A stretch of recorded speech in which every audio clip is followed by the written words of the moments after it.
Let's beat the tag-init mga kapuso. Pero, paano kaya natin maa-achieve yan?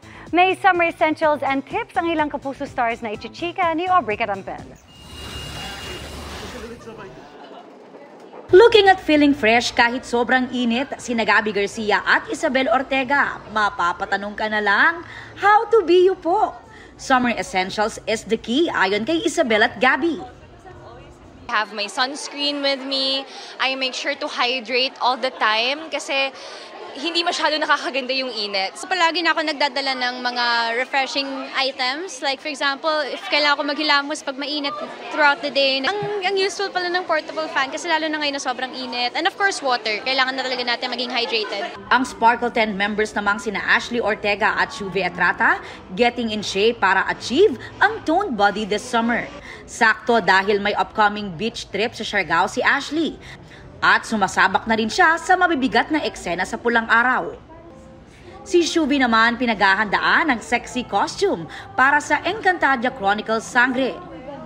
Usually, I go for cardio all the time and ab workout para, di ba, mas confident tayo when we go on a vacation trip. Kailangan din namin talagang magkaroon ng magandang katawan because our costume is medyo hindi siya conservative. Medyo may pinapakita siyang tiyan, medyo may pinapakita siyang katawan. Getting back in shape din ang goal this summer ng new mom at Widow's War star na si Rita Daniela. Bukod sa diet, body treatments din daw ang kailangan niya para ma-achieve ang pre-pregnancy figure. I'm sure marami makaka-relate sa akin once na naging nanay ka na hindi basta-basta ka kasing babalik doon sa shape mo, lalo na if you're a nursing mom. Kabilang din sa summer plans niya ang maipasyal ang anak niyang si Uno sa beach. Kasi hanggang ngayon, hindi ko pa rin nadadala yung anak ko sa dagat. Hindi pa siya nakaka-experience ng beach, ng sand, masyado, ng water. Ang Widow's War co-star naman niyang si Brent Valdez, nagpaalala rin sa mga kapwa lalaki na alagaan ng skin ngayong summer. Hindi ako lumalabas ng hindi nagsa-sunblock. Yun talaga, SPF 50 pataas yan.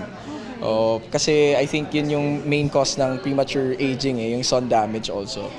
Ganyan din ang summer tips ni Forever Young star Olive May at new sparkle artist Rain Hillary. Kabilang daw ang paggamit ng sunblock, cleansers at moisturizers.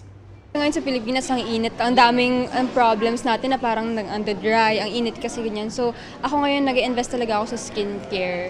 As a morena, syempre, importante sa akin na yung sunblock. Sunblock po is not really just for skin color, but also to protect it against the sun rays, di ba? And then, of course, syempre, yung tulog po. Aubrey Carampel, updated sa showbiz happenings.